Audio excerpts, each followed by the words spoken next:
Sa experience ko kasi, nagsimula ako dito talagang walang irrigation, putol siya.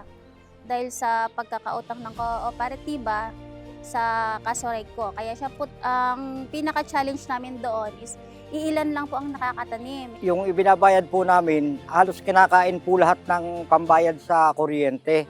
Scheduling lang po kami dati. May araw lang kami na doon lang kami mabibigyan ng patubig.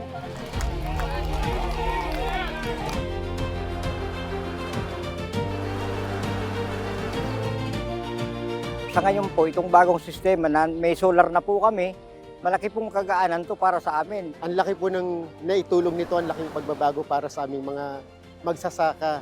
Kasi unang-una po nabawasan yung pagbabayad namin sa patubig. At saka ngayon, araw-araw na kami may patubig.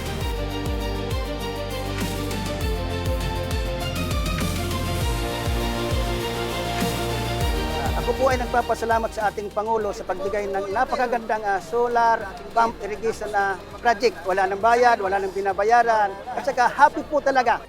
Happy po talaga yung mga farmers nang mabigyan kami ng ganito pong project.